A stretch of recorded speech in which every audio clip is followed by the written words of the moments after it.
let him fix in your hand. Move the bit and touch him on the top. Good. Touch him on the top with the whip. Just once. And again. And again. Move it. Doesn't matter. Pat him. And now back to trot. Whoa. Up. Sit. Now just bend that neck so you're not holding it.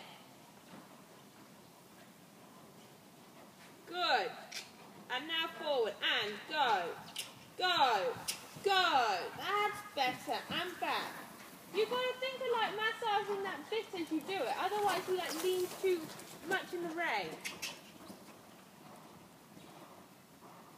Right. Touch him on the top once. Once more. Right bending. Touch him. Move it. Neck up. And go. Go. Go. Well done. Yeah, you let it die out a little bit at the end. Right, circle here. I'm enjoying it too much. That's it. And now just let him stretch down. Now push his neck right down. Go on.